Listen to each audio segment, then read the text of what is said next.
just sync the two audio files, so we have that. Yeah. Welcome to the first episode of the new podcast without a name, I think. Not yet. We didn't even talk about a name, but yeah, welcome to the first episode. Today we will be talking about a lot of things, most likely a lot about business and life. And life. Parents, maybe, stuff like that. We're actually recording that afterwards, but that's totally Software, fine. parents, business, life in general, definitely. It's incredible. There's a lot of good insights and a lot of crazy ideas. So let's just get into that. Let's go.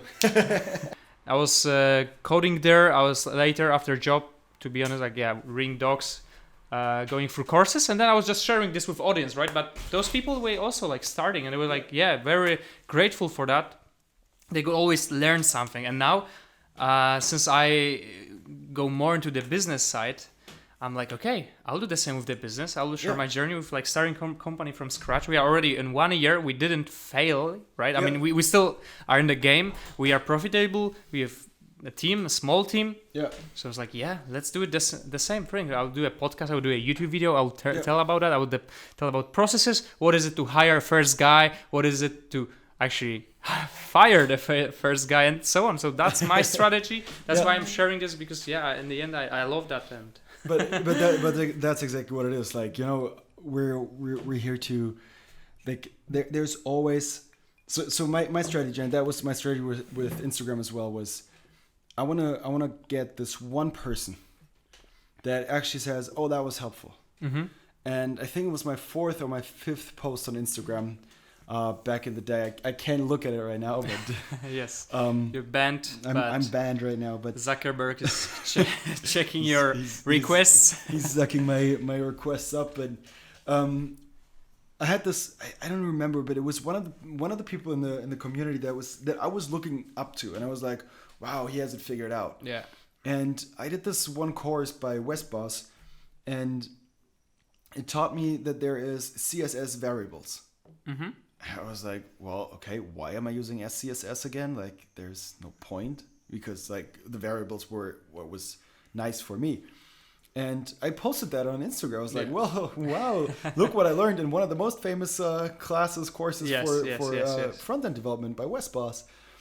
And he commented under that. And he did that. Not Westboss, but the other guy that I was looking up to. Yeah. And he commented, was like, well, I didn't know that. That's amazing. Thank you for letting me know. I was like, and that was the moment where I'm like, boom. And that was on Instagram. That was only on Instagram. And what is Instagram? When you think about Instagram, that's crazy. But if you think about Instagram, I always think models, supercars, hot bodies, and so on. I was like, coding on Instagram? What? Yeah. What? Exactly. Right? And crazy. That was where I got hooked. Where I was like, okay, wait, there's actually people that I'm looking up to that I can teach just because I'm learning it. And that's how it started, basically into the way of,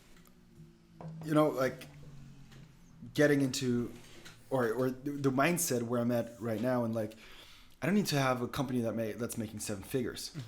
I don't need to earn 7 figures myself to speak about where I'm at, because that's where a lot of people that are talking about it are at that position. Yes. If you look at a Gary Vaynerchuk, he's always saying I had nothing. I didn't take over my parents' just business. 1 million. It was only making 16 million. I was like, well, but it was already the point from 1 to 16. In Germany, we have the saying the first million is the hardest. Exactly. It's no. In Poland, we say the first million you need to steal. For real. That's actually really true. All right. Yeah. Okay. Now I get that's the highlight of this video. where the superstitions come from, all the Polish people steal everything. Well, yeah, they steal the first million. Just the first million. Just the first. The second one is earned really nice. But and this is true. The first million is going to be the hardest, because the second one is going to be harder. But the way from 0 to 1 is harder than from 1 to 2. Totally.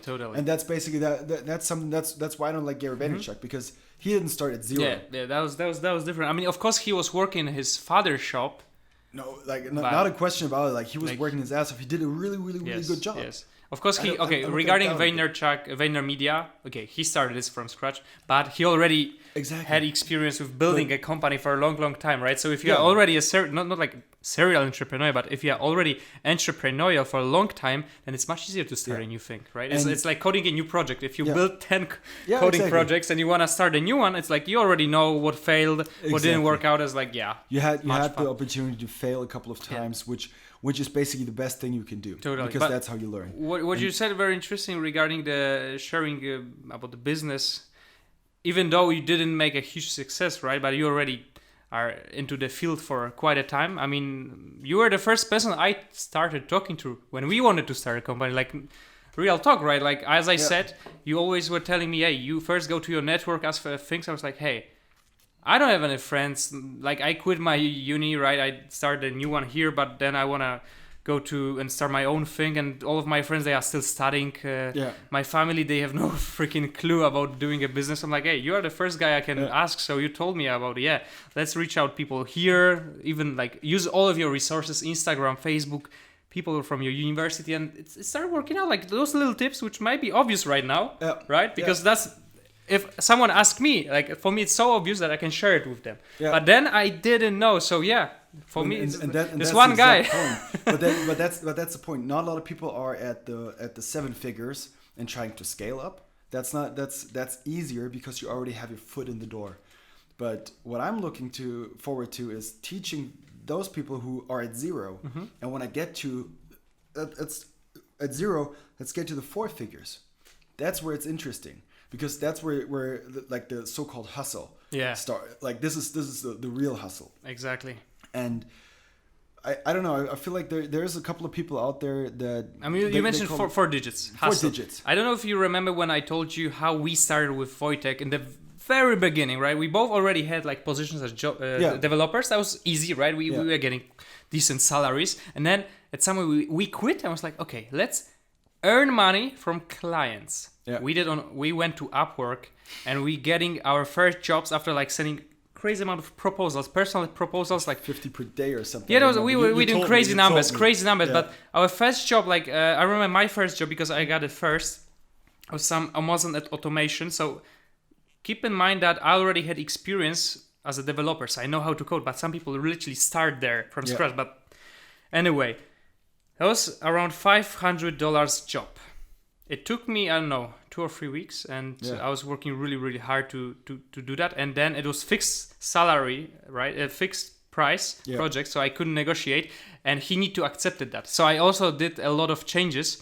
So in the end, dividing the whole 500 for, I don't know, it was like $5 per hour, $3 per hour, man. So it's pretty dumb. But I was so happy about it. Like, to me, those 500 was much better to earn than my first internship, 1,600. That's completely different. It's all your own. It's all you because you started not at okay, I'm gonna get this money at the end for sure. I felt that I provided actually 100% value for this price, right? That was 100% my job. But this is exactly where it's coming to. Like let's if you look at it. People who are, because you just said that to me with the 7 figures that you like to listen to, that's definitely, there is a place for that and there is a reason because you listen to that. But when you started off, you didn't listen, or the person who already earned the 7 figures is not going to give you the advice that you need for the first step, for the very first step. And it's still not the advice that you need right now, where you're building from 5-6 figures to 7 figures. What he can do best is he can share his insights into how to go from 7 to 8 or 9 figures. Yeah, totally. And that's so. Right now, we're both at the point where we're gonna look at 7 figures. I think this year, just like you roughly. Do. I do. I don't think we do, but. I like just a 6 to 7 figures. Yes. I think that 6 definitely. 6 definitely. 6 definitely. Let's put it that way. Like 7. Yeah, 7. It might be. Yeah, it might be tough. That might be tough. But you never know. Totally, I get it. I get it.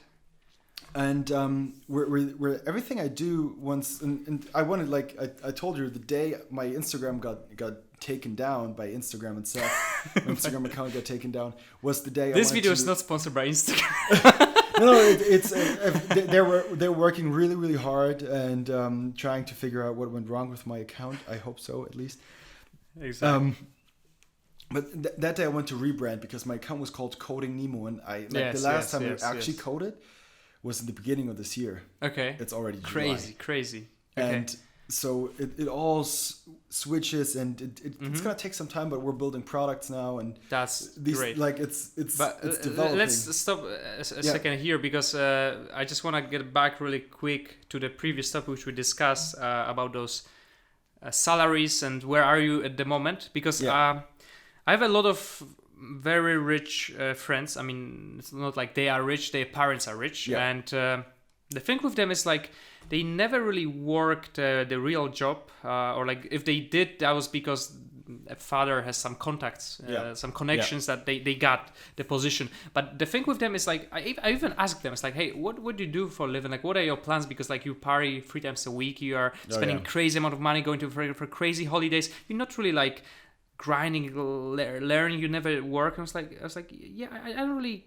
care, because my father has a company and he already told me that I will take over it. I'm like, crazy, because like okay, like the whole company is working, they will take over, right? And like his or her father, like they will teach them definitely what they need to do to keep growing, like keep having this on this position, that's for sure. But my question is, what will happen at some point if there will be a crisis, and those people from having those crazy lifestyles, which like they spend millions, for example, right? They own the companies which earns the millions, but because their parents built that, but they never worked before. What if those companies fail because of the crisis, so an unexpected thing? You mean something like a pandemic? Exactly. Like what's with them right now? Like what's with them then? Like will they be able to build it from scratch again? Because by the end of the day, if you build something from scratch, you actually learn how to do it. So right now, if I fail with this software agency which I'm running, I'm not going back to like 9-to-5 job.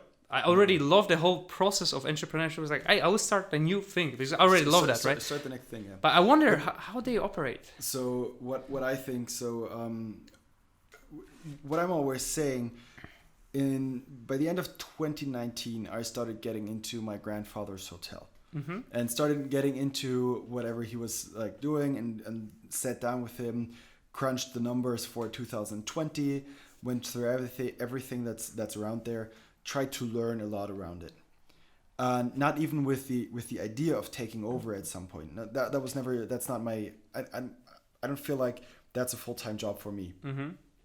But I sat down with him. 2020 came around, and COVID hit. Yeah, and exactly. For me, it was like for hotels, crazy. Oh my god! Like everything was down. We had a decrease of 95% of income. 95% went down.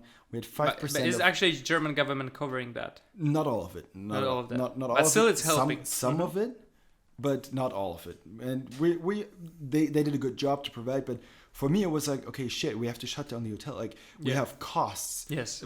5-figure costs every month. How do we, how are we going to pay, or how is he going to pay, basically? How big is the hotel? We have now, or back then it was 25 rooms. Okay, so it's quite a big one. It's okay. Not like a Sheraton level, of course, but it's still it's like a small boutique 2-3 room motel. It's like exactly. It's decent hotel. It's a medium size, or I think it's called small size, but it's fine. It's a small little. There are definitely expenses. Hotel. There's expenses in the 5 figures every month, and you want to pay for all the your employees. You don't want to have them just go home and have no money, can't feed their. You don't want to have them lose their jobs. And at some point, I was sitting in the car with my grandfather and was like, okay, so. I don't see how this is gonna work out. For me, there is no way this is gonna work out. We're like really close to being bankrupt. Crazy. And he's sitting next to me, was like, relax. No, we're not. I'm like, I saw that comes from experience, right? Exactly. and that's the difference. Like for me, I was in panicking. I was a newbie. I had no clue, and I was like, what why? Like how? Like can you tell me?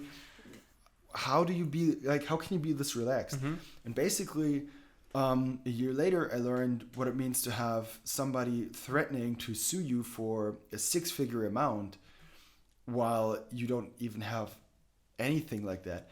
And you stay calm next time that happens. That was the experience with your it is the agency experience that comes crazy.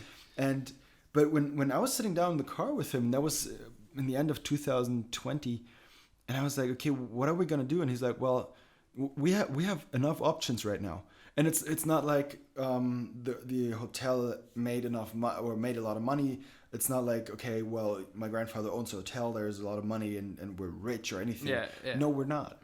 And I was looking at the bank statements, and I was like, there's so much Crazy. debt right now. And he was like, well, relax, it's gonna work out. And now it's all picking up again, and it worked out. And that's the experience. And yeah, I'm really happy, but that's the experience that you don't have if you never went through anything bad. And if you get provided, for example, if I would have taken over the hotel well running in 2018, 2019 comes around, everything is fine, right now. and 2020 comes, I would have the same panic, and I had no clue. I would have had no clue what to do. So, but now I know for the next time. Okay, stay calm. Everything is going to work out. Have trust in the and that's process. experience, basically. What you say? But that's something that you don't get taught.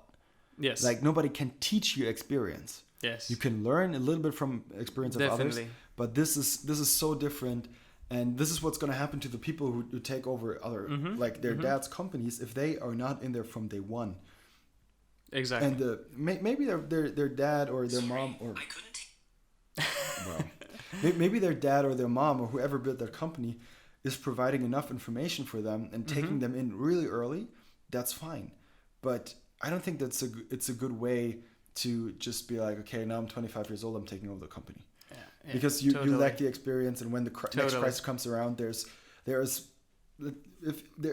10 to 15 people at the company working there that are more suited for the job than you are, and still you are the one earning the money for. That's for sure. But they will just know it once it happens, right? Because the way they are confident right now, because nothing happens, they live those beautiful lives. It's crazy. Oh yeah, it's funny to see, but I not wish it to anyone because it's just very bad. But I'm just always thinking this way. I'm like, hey, isn't it like you should start from scratch or something? Like if I will have my own kids, I don't know if I'll be, let's say, successful, I won't give them money. Like I really want to, like, of course, like I'll provide for them, that's for sure. But I won't like buy them Porsches for like 18th birthday. I'm like, no shit. No, you gotta work for that. You gotta learn. Earn it yourself, because totally. I mean, I talked to my host dad from the States, because their kids are now, I think the oldest he's turning 20 now this year. The middle child is turning 18 in November, and a couple of weeks ago, like 2 or 3 weeks ago, I talked to the dad, and I was like, well, you're doing a great job here. And he's like, well, I'm not sure, because like, I don't know, I wasn't there for my kids, and all I do, that's usually a problem. I'm like, I don't know, they complain about I didn't buy them the car or they wanted or something, and I was like, well, yeah, but they're in puberty, so it's normal for them to complain about this. But what you did is you provided them with the skills and the knowledge, and I think that's as a parent, if you're rich or not, that's the most important thing. Provide your kids with the skills to survive without you, even though it's the hardest thing you can do, because you always have to have in mind, I'm teaching my kid to live a life without me. Yes, that's for sure. This is so hard, but he did so well on that. No, that's perfect. I think that there's also an issue with definitely those successful parents, which is another one.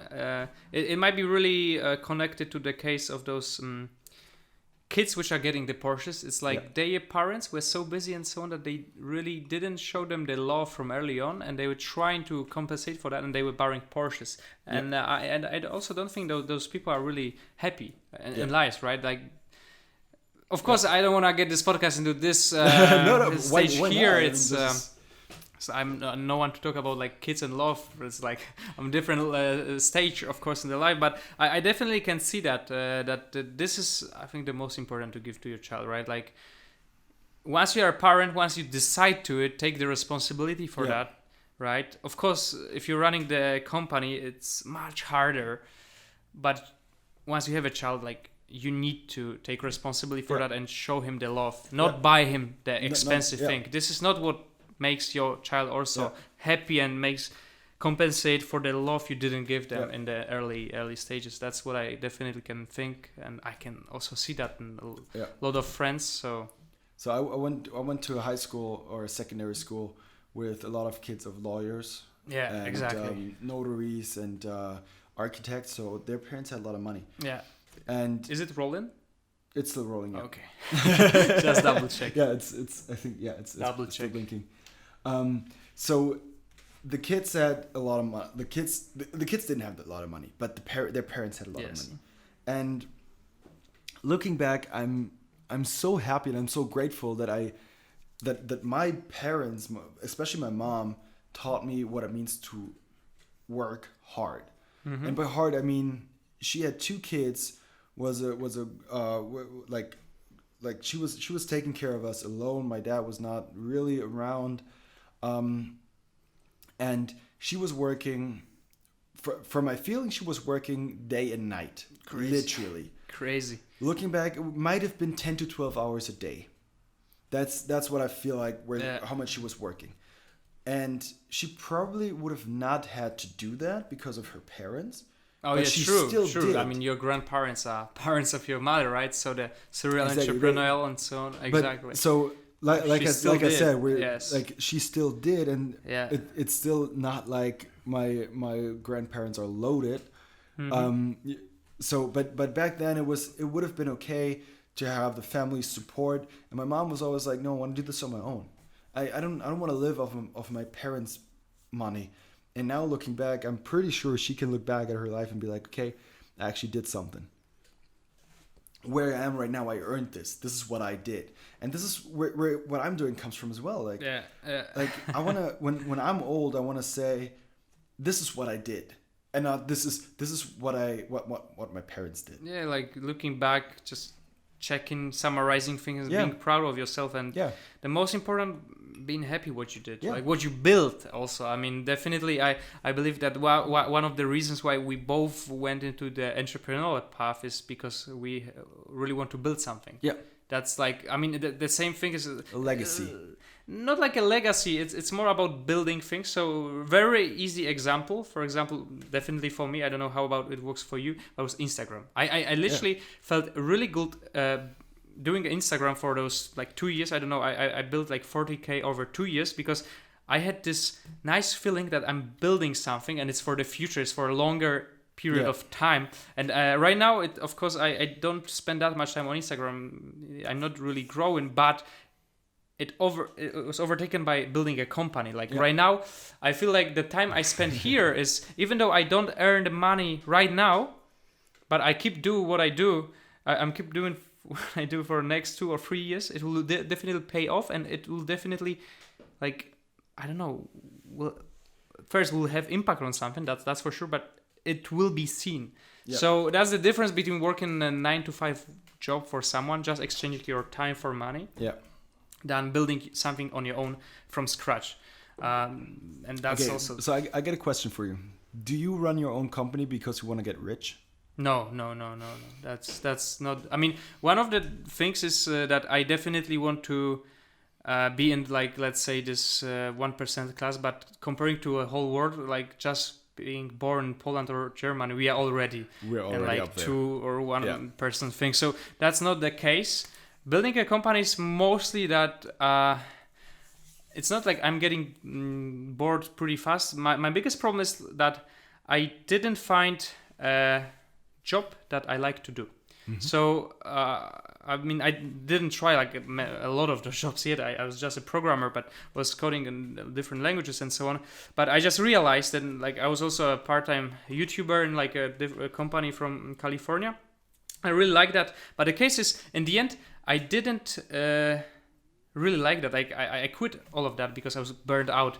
And building a company, it feels like there's actually a job which I like because I don't have to do one thing all the time. So for example, in the December, I was getting more into the business. I was actually trying to close more clients. And then Wojtek, he was always coding. Like he told me this one thing which really got into me, was like, hey dude, you code like shit, because like he's very, very good, very smart, like the Google level. That's Yeah. like, and he told me get into the clients things. I'm like, yeah, but like those clients meetings are so stressful. It's really getting into me, and you are just coding. It looks so good. Like I wanna code as well. Yeah. And he was like, it actually hurt me. Like I literally told him that how I feel. I was like, Yeah. oh really? I thought this is what you want to do.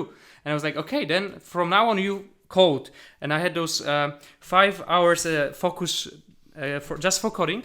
And actually I was literally coding even more since like till a month ago when I said, hey, I can't do this anymore. I'm burned as fuck. Yeah. I literally can't open editor and I cannot write a line of code. Like there's no way. No matter if it's a complex, no. Like I can see how someone codes, but I cannot do that. So that's what is really beautiful thing in actually running your own company, that you actually kind of wear a lot of different hats. Yeah.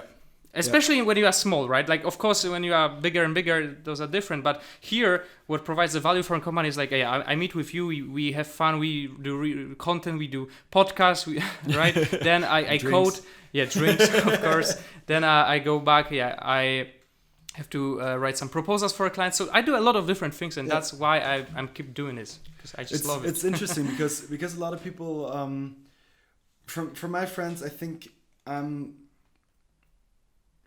maybe I'm wrong, but I'm probably the only one in my closer friends group who has their own company.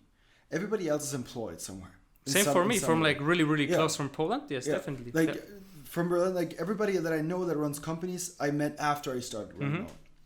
And all of them are like, well, you're running your own company, you must be getting rich. Yeah. And this is such a misconception of like, so if you're running your own company, you're the last person getting paid. You think differently. You treat money different. You treat money different, but definitely any job, and that I learned that in university already, because I started when I was in mechanical engineering. I always had this dream of when I was 40, I wanted to build my own car. That's why I got into mechanical engineering at the end. Like, because I had this in my head, I was like, okay, I want to build this. This was my dream, my vision.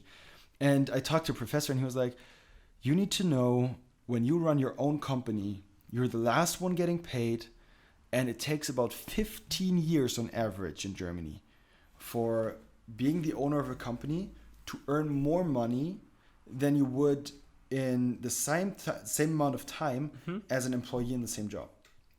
And when I heard that, I was like... Of course, it really depends how good you are and so on, but really I can depends, clearly see that. But in the end, you're like, your salary as a general manager or as the owner depends on how successful the company is. Yes. If you have employees, they're getting paid every month. Totally.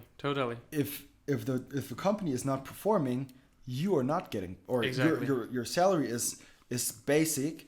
And by the end of the year, you're not getting any money. But also the thing which I definitely learned, of course, being just 1 year in the business, is I started to treat money totally on different level. It's more like literally a tool. So for example, I pay myself literally not much right now. Like I did pay myself actually. How much are you paying yourself? Like right now I'm paying myself 2K. All right, that's even more than we pay ourselves. Yes, 2K. But when I was in December and we earned in total around 8, we split it half with Wojtek because we had no freaking idea what we are doing. We was like, hey, we earned a lot and that's it. But it was like, hey, we had literally no idea. Like if we didn't earn next month, then we wouldn't get any salary. Yeah. But right now I'm like, okay. For example, I did a project. I got a very, very small gig. It was around 4K, and I managed to do that within like 4 days. Yeah. And after I did that, I was proud because I was like, hey, right now I can hire someone from Poland for 2 months. So literally this here... 4 days of work. 4 days of work managed me to actually get this position, provide so much value, build something for 2 months. So I'm thinking this way, that is literally a tool. It's not that I will pay myself, because even if I have to pay myself, I have to pay shit tons of taxes, which we don't do. So I'm like, no, I have my base costs. I don't buy dumb stuff. Like I literally don't buy almost anything. I only pay for my rent, my university, and food. That's it. Like sometimes I go and buy my new t-shirt when my mother, she told me, hey, you really need a new t-shirt. That's when I go and buy a new t-shirt. But I don't spend money, to be honest. But what I love about it is like, hey, I think it was like, hey, if we earn this amount of money, I don't know, 1 year we may have an office. We may provide new jobs. We may scale. We may buy a new, or like rent a new computers for my employees. Like I'm thinking about literally building something. It's like, I don't know. And I just love so that. Different It's different.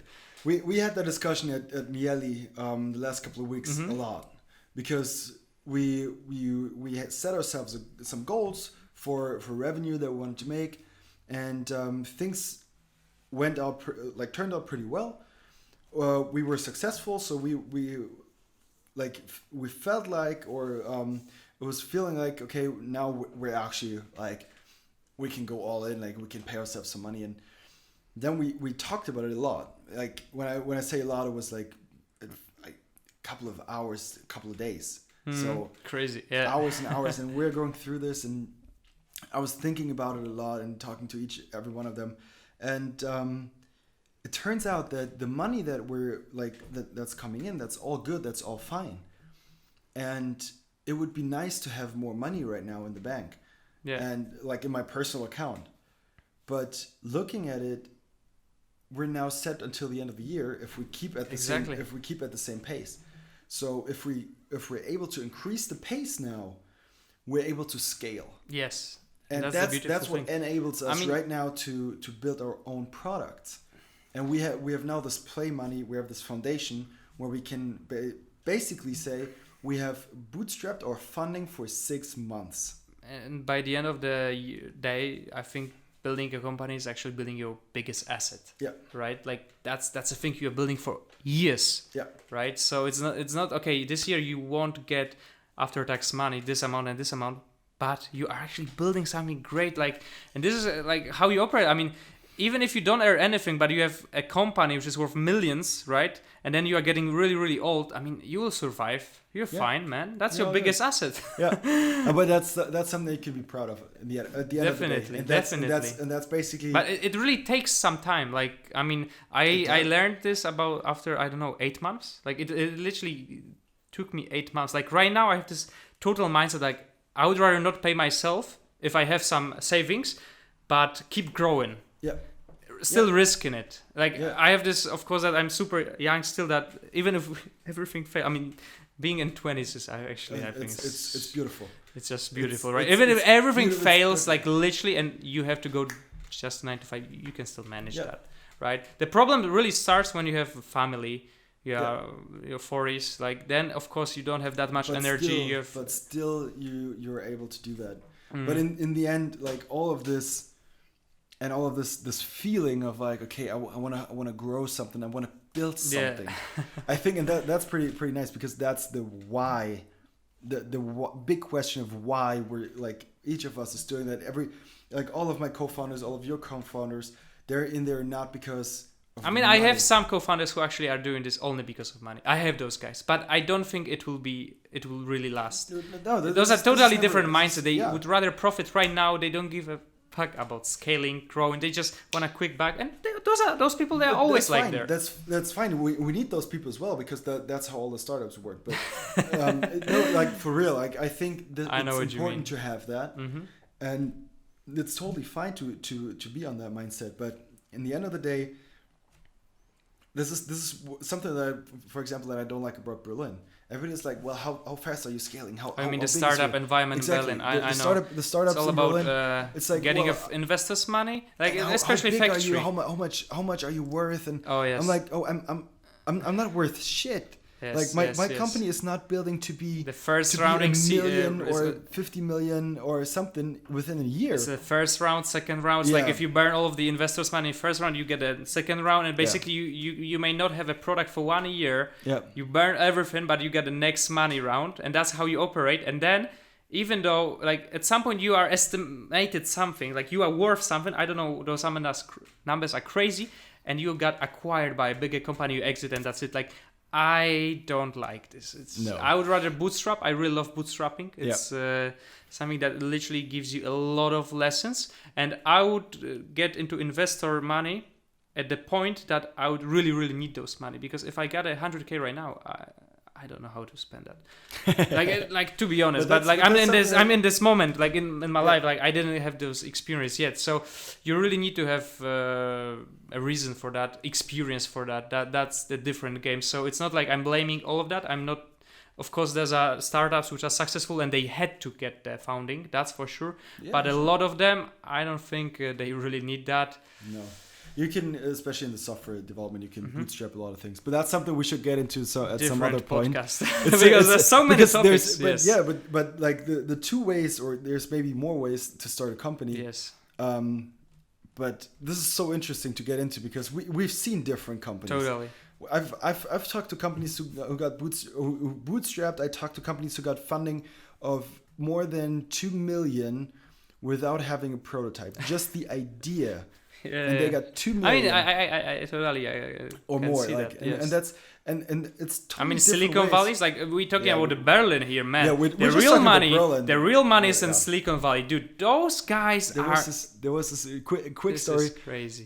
When I was there was this one guy from Stanford University who pitched Yeah. on University Avenue in Palo Alto, which is a pretty common road. The University Cafe was something where all the investors would sit and you would go in and pitch them at breakfast. And I was sitting there every once in a while enjoying a coffee and breakfast with friends and not even thinking about it and didn't even know it back then. But there's this guy, 19 years old from university. He pitched an idea on a flip chart to a guy and he got 100 million funding for it. 100 mil. I mean, for Silicon chart. Silicon Valley is... he didn't even have a concept. He had nothing. He went to this guy and was like, I have this idea. Let me draw it on a flip chart. That's it. Like a whiteboard. And then you are going back to the situation when it was me and Wojtek on Upwork, right? Grinding for $3 per hour and literally doing all we can. Yeah. And situation we get 100 mil funding. It's...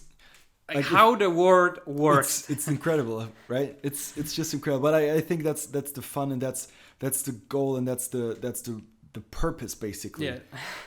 that's missing. If you give me 100 million, I don't know what to do. I would have a million ideas. How to multiply that? To multiply that? But right now, the purpose for myself to be happy is to do what I'm doing right now. Yeah. And that's not spending 100 million. Yeah. That's trying to get the company off the ground from zero. Yeah, get a next happy client. Yeah. Start small. Exactly. Totally. But that's a good story for a podcast. Sure. We're still rolling. That's a good first episode, I think. Yeah. First stint. I agree. Yeah. So with this happy ending, I mean, until the next time. Until next time. Story time with Jakob and Hendrik. Oh yeah. And I see you guys in the next one.